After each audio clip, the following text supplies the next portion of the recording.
Um, hey everyone, my name is Carly Williams Silva, and today I want to talk about anemia.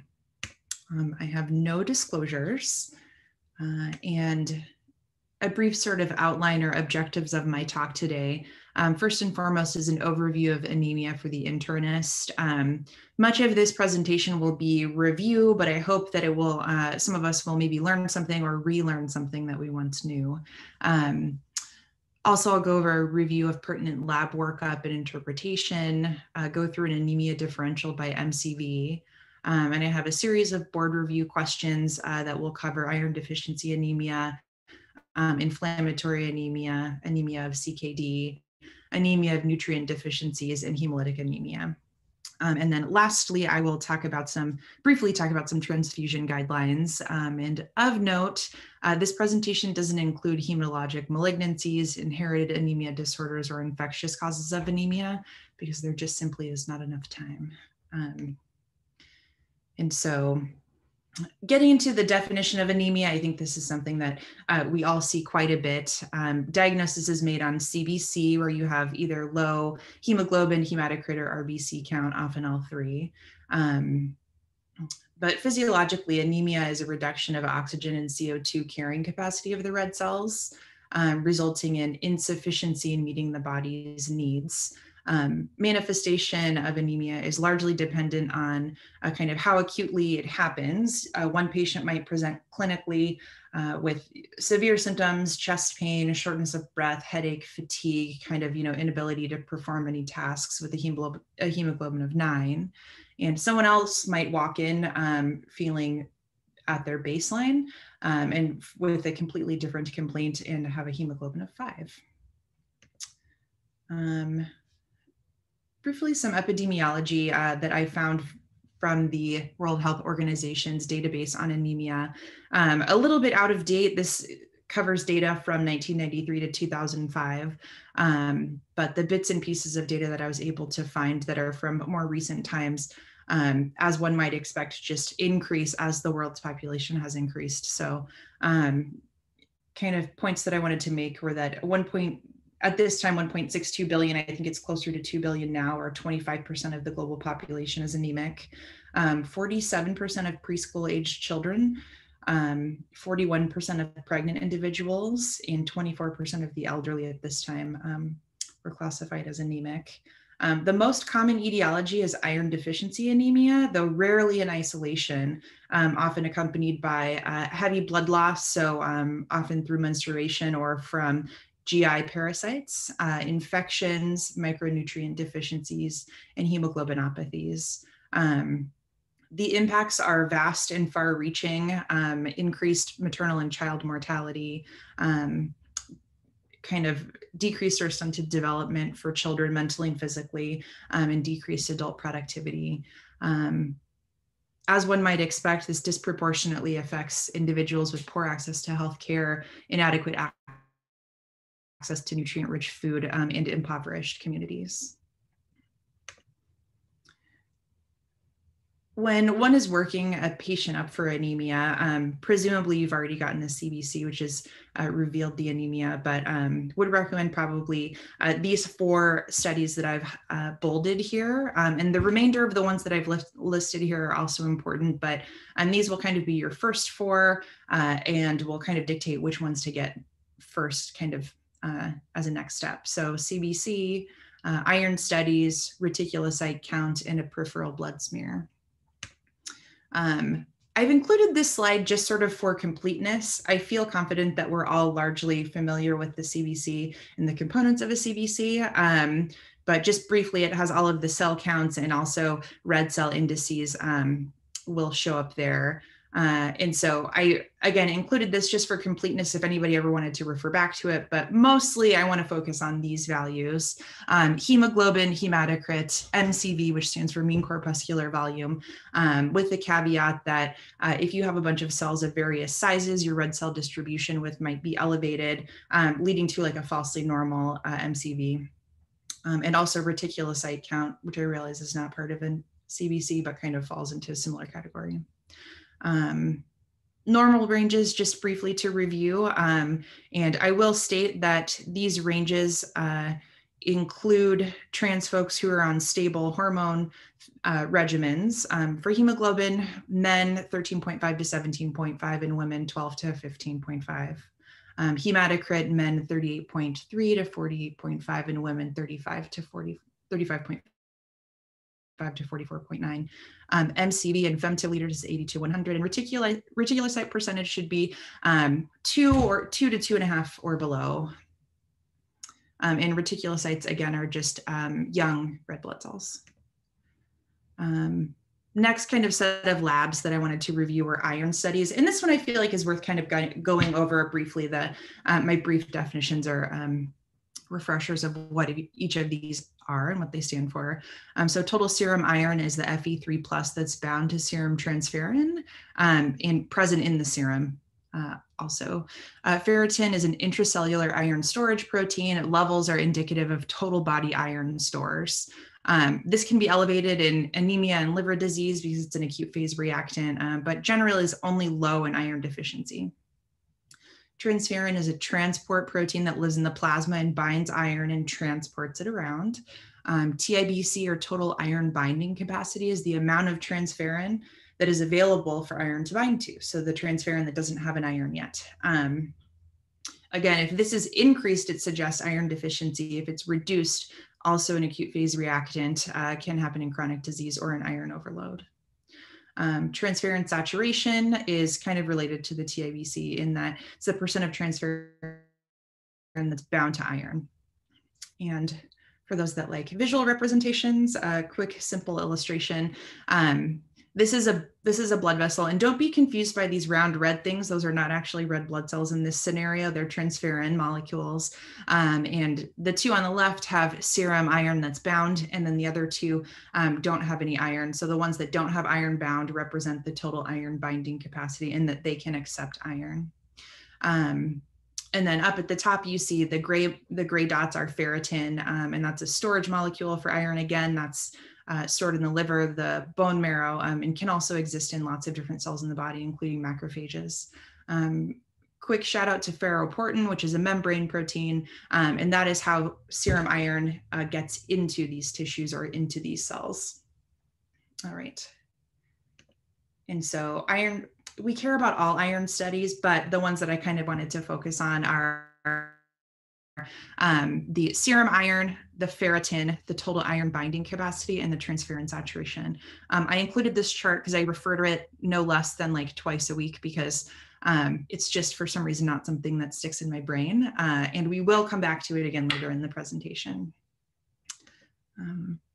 Okay, and so kind of getting into the differential, I learned in medical school to think of anemia by MCV first and foremost, and then kind of differentiate subtypes based on other lab studies after that. I realize there are other ways to classify anemia, but generally use pretty similar parameters. So the three main categories are going to be microcytic anemia, which is an MCV of less than 80. In a situation of microcytic anemia, the next step would be to check iron studies. In the middle, we have normocytic anemia, meaning the MCV is 80 to 100. If you come across a case of normocytic anemia, the next step would be to check a reticulocyte count to see if the bone marrow is responding appropriately to the anemia and pumping out more red cells or not pumping out more red cells. And lastly, macrocytic anemia, where the MCV is larger than 100. The next kind of step in investigation would be a peripheral smear here, where we're looking for red cell morphology and morphology of other cells, including neutrophils, to kind of give us a hint at what might be going on. All right, so first we'll start with microcytic anemia.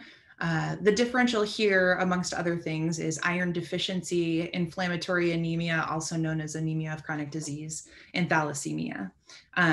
And so the way that I kind of have this talk structured is that I have 1 to 3 questions per type of anemia to kind of launch into some discussion. So first question, I'll read the question and then I have polls associated with each one.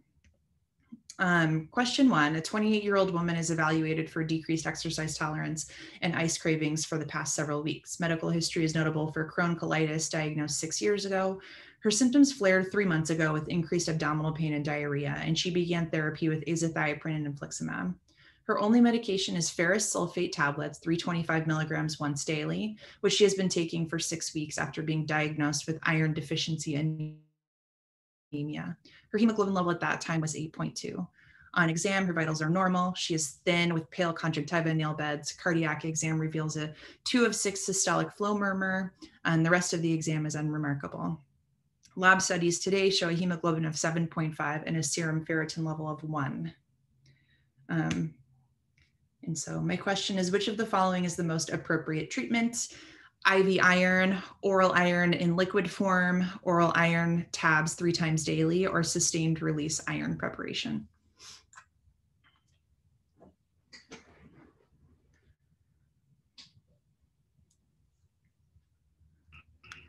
Looks like we're getting a bunch of votes for A, IV iron preparation, and a request to go back to the prior slide with a question on it.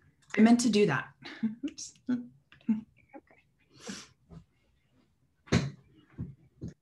Okay, so yeah, 94% saying IV iron. I'll end our poll.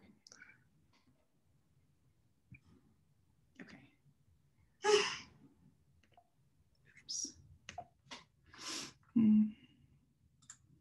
All right, great job, everybody. Answer is A, IV iron preparation. And we're treating iron deficiency due to malabsorption in this case. Some learning points. So these questions are from Mix-Up. So these are just a few learning points from the kind of explanation. Enteral iron absorption occurs at the duodenum and proximal jejunum. IBD can lead to both blood loss and decreased enteral iron absorption. Interestingly, you can have a paradoxical response to multiple times a day dosed PO iron. And this is thought to be due to hepcidin stimulation. And sustained release iron supplements are ineffective, as oftentimes they can pass through the sites of absorption without releasing all of the iron. And apologies for this wordy slide, but I felt like it was kind of important, iron deficiency specifically being one of the kind of leading causes of deficiency in the, or anemia, excuse me, in the world. And so to go through iron deficiency causes or a differential specifically for iron deficiency anemia, certainly decreased intake. So a vegetarian diet without any supplementing iron or iron fortified foods, or breastfeeding or only milk sort of drinking infants or toddlers.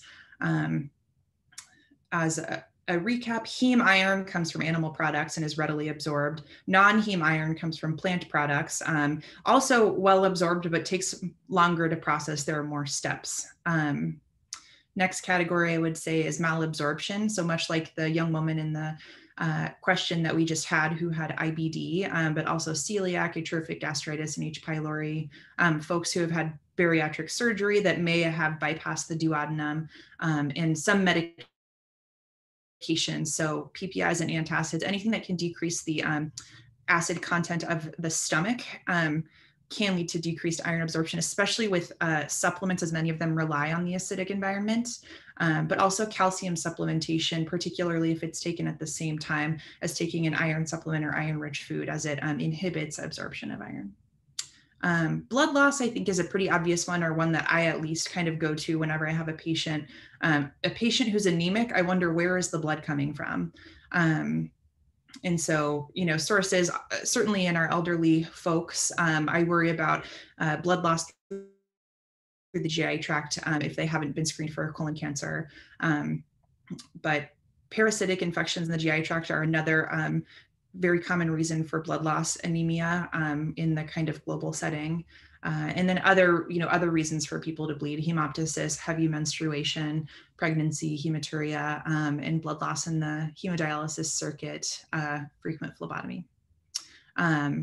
Next, inflammation with subsequent elevations in hepcidin levels, redistribution of iron after EPO or erythropoiesis stimulating agents are started. Hemosiderosis, which is a loss of iron-laden cells, can be seen in the uroepithelial cells after an episode of hemolytic anemia, where iron is uptaken into those cells, and then over time they're just shed as they naturally would be. And also pulmonary hemosiderosis, which is kind of similar in that the lining of the pulmonary system in a situation where there's blood present can take up iron and then eventually is shed. IRIDA is iron refractory iron deficiency anemia, and it falls into the category of other inherited disorders and deficiency in high intensity athletics. Hey, Carly, there's a question in the chat just about whether you can say a little more about phlebotomy, not having a sense of how much phlebotomizing is required for hemoglobin to drop in a hospitalized patient. Sure, yeah, and I think that's a really great question, because I sometimes like nebulously think of like, oh, we should decrease labs so that my patient isn't, continuing to be or I'm not contributing, I guess, to their anemia. And I don't know how to quantify exactly.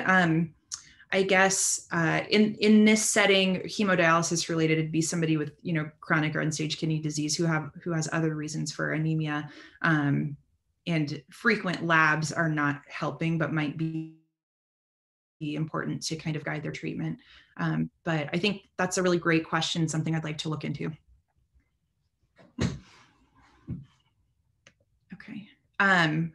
A couple of definitions associated with this, or kind of just points that I wanted to make. Our physiologic daily iron losses in shedding of cells and not absorbing everything that comes through the gut should be balanced kind of through our food intake. And there's a difference between an absolute iron deficiency. So this is reduced total body stores from a functional iron deficiency. So a functional iron deficiency you might see in folks who have kind of chronic inflammatory states where there are proteins and hormones at play that are just not allowing us to utilize our iron stores.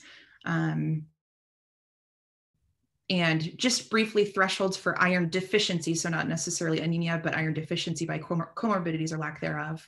No comorbidities, you would call someone iron deficient with a ferritin of less than 15 to 30. In CKD, a ferritin of less than or equal to 500 and a TSAT of less than or equal to 30%, excuse me.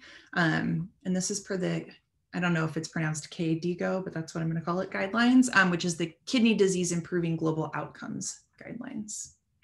And in CHF, you'd qualify a ferritin of less than 100 or a ferritin of less than 300 with a TSAT of less than 20%. And these are important for the next slide, which is, actually, I'm going to skip that now.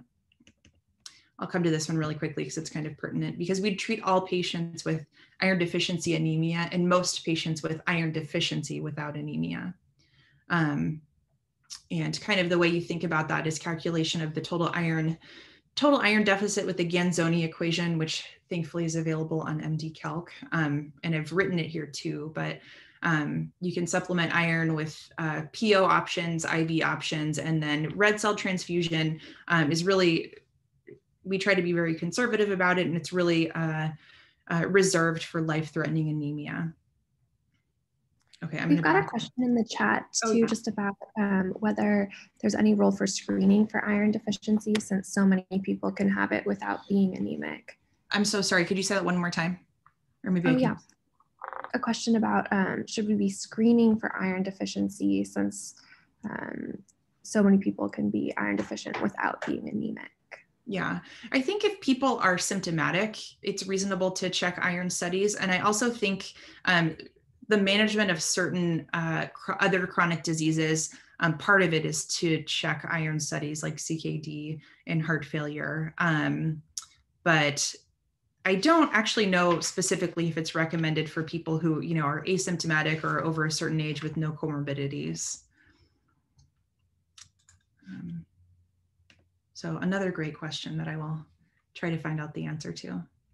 So I'm going to back up just a couple of slides. So I wanted to briefly, I've mentioned hepcidin a couple of times, and I just wanted to remind everybody what the heck hepcidin is. It's a protein that is produced in the hepatocytes, and its role is primarily to regulate iron homeostasis. So the hepatocytes are spurred to make hepcidin in the presence of lots of iron in the system or in inflammation. And ultimately, the hepcidin goes into the circulation, and what it does is downregulates ferroportin, which are the membrane molecules that allow both uptake of iron into tissues and also release of iron from stores. So it acts on the enterocytes, decreases their ability to absorb iron in the gut. Acts on the liver, where most of the iron is stored, by not allowing it to release iron, and also acts on macrophages, amongst many other tissues and things, but acts on macrophages, causing kind of iron sequestration or trapping, and they're unable to release it also to be used, which all in turn decreases the bone marrow's ability to produce red cells. Would also mention that erythropoietic signals are a negative feedback loop for hepcidin production. And my next slide, which kind of reminds me of an advertisement for a steakhouse, kind of gets into iron deficiency anemia treatment. So first and foremost, treating the underlying cause if possible, counseling on iron-rich food intake, which is what my pictures are here. This is actually beef liver. Animal livers, red meat, pork, poultry, seafood, legumes, leafy greens, and iron fortified cereals, breads, pastas, etc. And then on to iron supplementation. And I have a couple of slides next, just kind of some explanation on or guidelines for supplementing iron. This was the same slide that I went to before, but we're going to treat all patients with IDA and most with iron deficiency without anemia. PO iron options are preferred. They're cheap, over the counter, widespread availability. Most people in our country have access to these if they're able to afford them. Would also mention that only 10% of elemental iron that is taken in through the GI system gets absorbed. And then I've kind of, this is a busy slide, I've kind of written out several different options, including what their elemental component is and kind of how they're dosed. So I'll just talk about the first one, which is ferrous gluconate, 240 milligram tabs, contains 27 milligrams of elemental iron, so only 10% of that will get absorbed. And this is dosed 1 to 3 tabs daily or every other day. And I wanted to mention that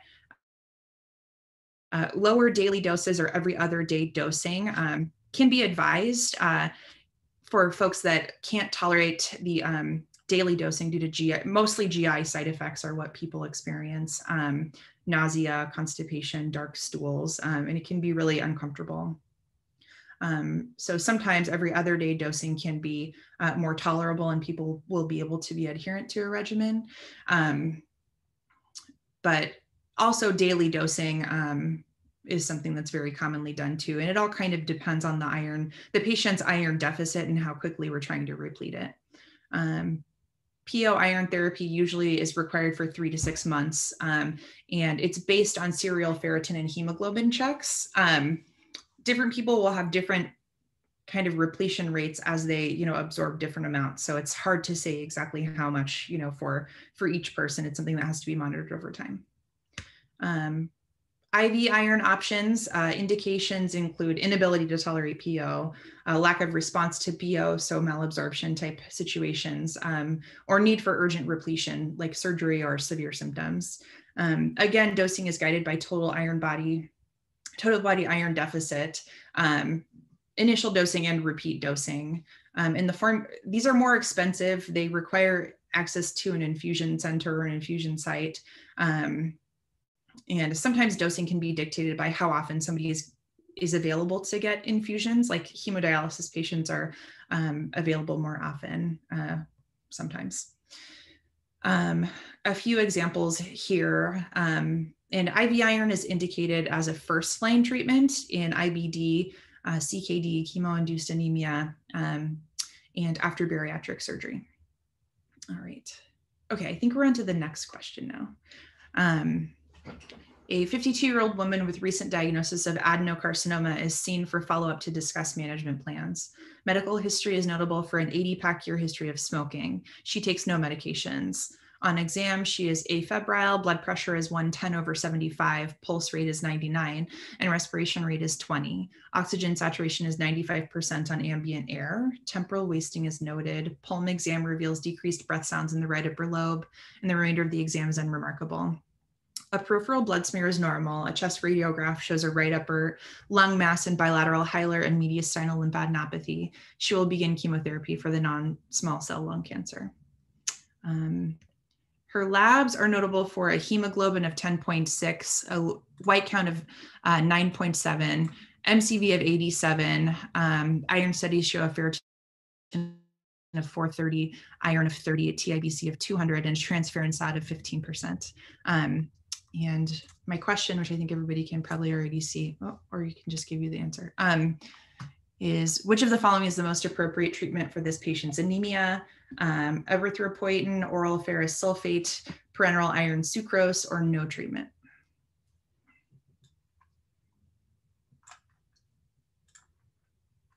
Okay. Well, there it is. We've got a lot of votes right now for no treatment. Great. Great job, everybody. My slides are having a mind of their own right now. Sorry, just a second. Excellent. No treatment. This is a situation of inflammatory anemia. The mechanism being, again, cytokine release. In this situation, it's IL-6 specifically, which stimulates hepcidin synthesis, proteolysis of ferroportin, again, the membrane protein that's important in iron transport into tissues, leading to decreased intestinal iron absorption, amongst other things. Inflammatory anemia is usually mild to moderate severity. The hemoglobin is usually around 10. You'll have a low serum iron, a low TIBC with elevated ferritin, and could be normocytic, could be microcytic. You might have noticed that in the question some her MCV was 87, which is actually normal. We see this in malignancy, chronic infections, and Rheum disease. And generally no treatment for the anemia, unless someone is quite symptomatic, then I guess transfusion would be where you would go. Iron supplementation doesn't usually help here. We just really want to get at the underlying cause. Again, the chart. So you see decreased iron, serum iron, decreased or normal transferrin or TIBC, decreased transferrin SAT, and elevated to normal ferritin. Okay. All right, next category of anemia is normocytic anemias.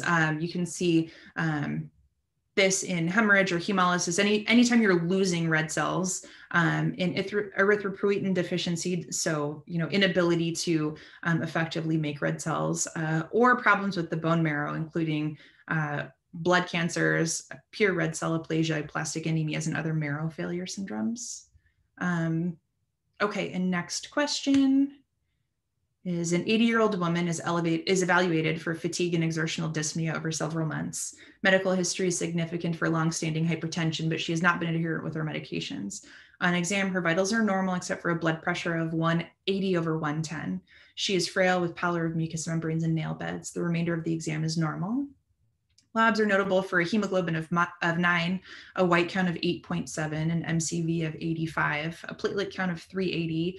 Reticulocytes are 1%. Her creatinine is 1.8. Folate is 8 and B12 is 540. Both of those are normal.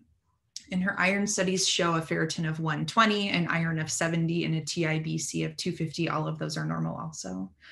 Peripheral blood smear shows normal erythrocyte morphology.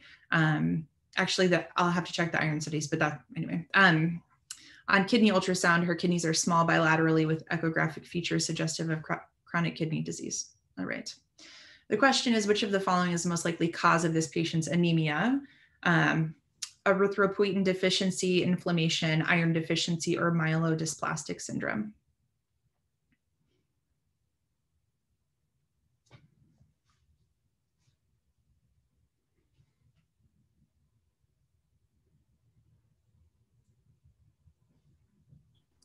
Okay, we've got about half of people voting, and we've got 73% saying erythropoietin deficiency, 20% of people saying inflammation, and about 12% saying myelodysplastic syndrome.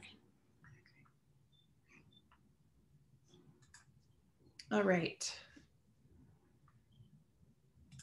The answer here is A, erythropoietin deficiency, the anemia of kidney disease. So this diagram is kind of similar to the one before, the hepcidin diagram, but I wanted to kind of focus on the kidney here. So kidney disease, you have decreased EPO production. You also have decreased ability to kind of clear toxins, et cetera. So you are prone to uremia, which inhibits bone marrow, which is one of the reasons why you can get anemia of chronic kidney disease. Another component is hepcidin. Again, it's renally cleared. So therefore, with kind of reduced kidney function, you'll have less ability to clear hepcidin, which can lead to all of the same things that we kind of talked about before with iron deficiency anemia. And so oftentimes they go hand in hand. It's anemia of chronic kidney disease is often not just related to, the suppression of bone marrow.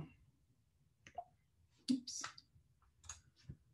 Okay, salient points from this question were presents with normocytic anemia, low reticulocyte count because the marrow simply can't respond as it should, normal RBC morphology, and the underlying CKD is usually, the underlying anemia is usually due to EPO deficiency. And we should still evaluate for other causes of anemia as well. Particularly iron studies are important here. Treatment would be iron supplementation if iron deficiency is present. And then initiation of erythropoiesis stimulating agents if not iron deficient. And those are usually given sub-Q as veins. We try to save veins for folks that might progress towards dialysis at some point. And we treat to a goal hemoglobin of 10 to 11.5. Okay, all right. On to the next category is macrocytic anemia. So some etiologies of macrocytic anemia are B12 and folate deficiency or folate deficiency, drug-induced heavy alcohol use, and liver disease. Next question, a 67-year-old woman is evaluated for slowly worsening fatigue and exertional dyspnea of several months duration with more recent yellowing of the skin. Medical history is notable for Hashimoto's thyroiditis, diagnosed 30 years ago. Her only medication is levothyroxine. On physical exam, she's afebrile, her blood pressure is 125/75 and her pulse is 100, and she's breathing 18 times a minute. Jaundice is noted. The remainder of the exam is non-contributory. Labs are notable for a hemoglobin of 6.2, a white count of 3.1, an MCV of 110, platelet count of 94, a T-billy of 6.2, and a D-billy of 1, and an LDH of 400. Peripheral blood smear shows macrocytic erythrocytes with rare nucleated erythrocytes and scattered six-lobed neutrophils. A direct antiglobulin or Coombs test is negative. Which of the following should be obtained next? Bone marrow biopsy, cobalamin and folate levels, flow cytometry, or G6PD level.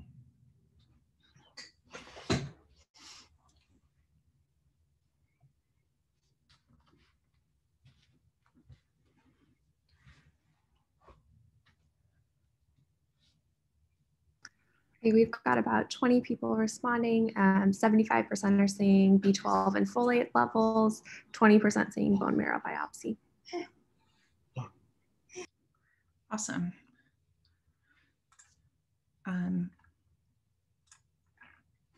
And great job. The answer is B, B12 and folate levels, cobalamin or B12 and folate levels. For the evaluation of megaloblastic anemia due to B12 deficiency. B12, as I'm sure that we all just very clearly remember, is a cofactor in the methionine synthase and methylmalonyl-CoA mutase pathways. Differential for B12 deficiency is pernicious anemia, which is an autoimmune condition, malabsorption, gastric bypass, particularly if the gastric parietal cells have, been cut out or reduced somehow, the absence of a terminal ileum, which is where B12 is absorbed, or insufficient intake. B12 is only present in animal products and fortified plant foods.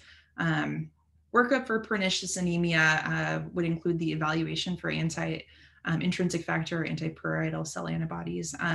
I included that because the thought is that this woman with her history of Hashimoto's thyroiditis is at risk for other autoimmune diseases such as pernicious anemia. B12 is stored in the liver, and we generally have a couple of years store in the liver, so symptoms don't develop for a while. Result is impaired DNA and RNA synthesis.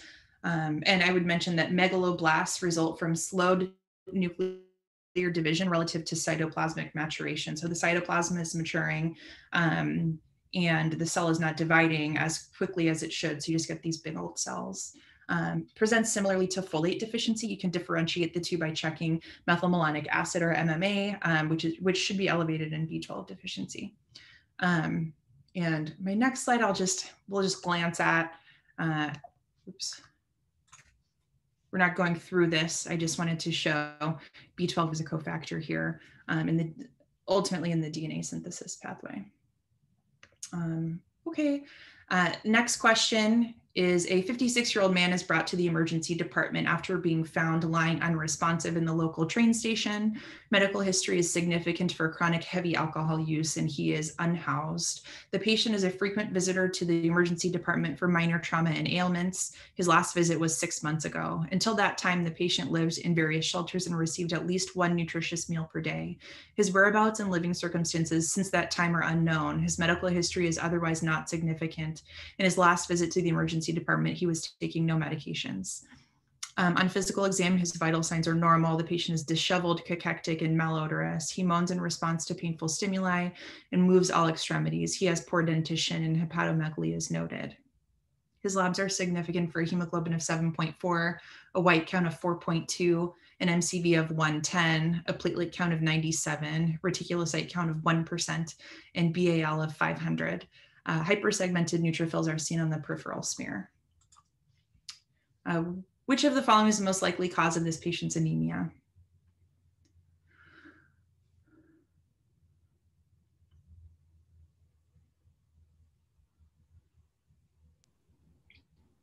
Okay, so far we've got a lot of votes for folate deficiency and a few for B12 deficiency. Okay.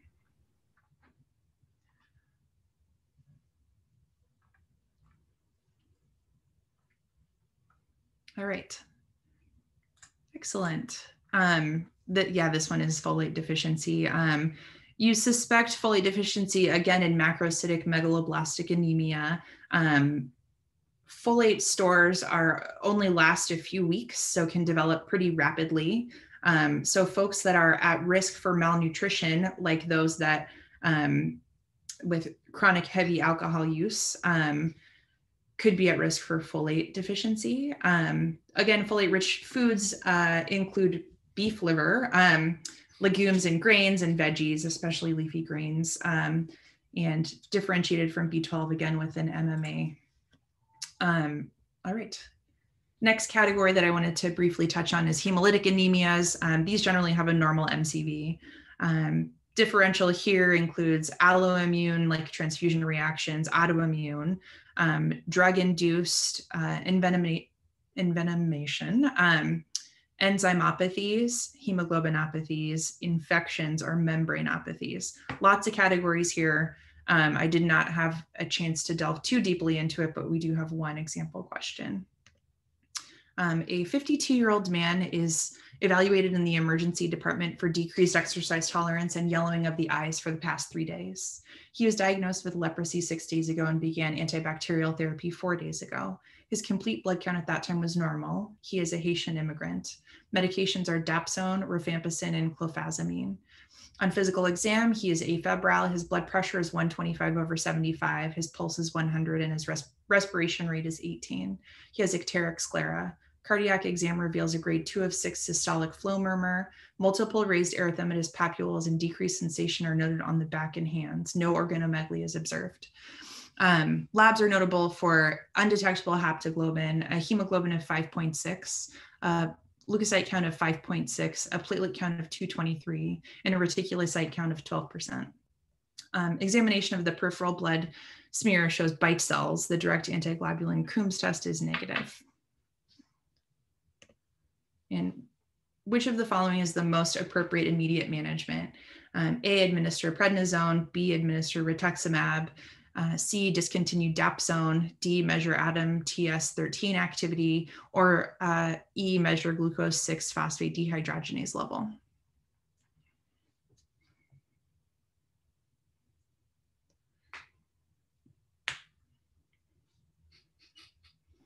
Okay, looks like we've got 80% saying discontinue dapsone, about 15% measuring G6PD level, and then a couple people saying administer prednisone. All right. And so, yes, the answer is C. This is G6PD deficiency, a hemolytic anemia episode due to dapsone use. So first and foremost, we would discontinue the offending agent and otherwise supportive management to ensure adequate, and also to ensure adequate hydration. I think the Heinz bodies, which are denatured hemoglobin that kind of like clumps up in the red cell, and bite cells are kind of pathognomonic for G6PD, where the spleen tries to bite out the bad part, and then you're left with these bite cells. And something that I learned also, I had forgotten this from med school, but G6PD levels will actually be falsely normal during an acute episode. And this is because it's the older red cells that have the most decreased enzymatic activity. The newer cells will, oftentimes have a normal enzymatic activity level. And the older cells are who lyse first. So they'll sort of be gone. And so if you check it during an episode, it will be falsely normal. So you have to wait until after the episode has resolved. And as just a review, inciting agents include antibiotics, antimalarials, antipyretics, and fava beans. And just briefly, kind of changing direction, the American Society of Hematology guidelines for red cell transfusion. I mentioned it kind of before in the iron deficiency that we tried to be as conservative as possible. And though we would consider transfusion for symptomatic anemia, though generally not indicated for a hemoglobin of less than 10. For stable non-bleeding patients, we would consider transfusion for a hemoglobin of less than or equal to 7, which is something I think we all know and kind of practice regularly. An active upper GI bleed, also 7.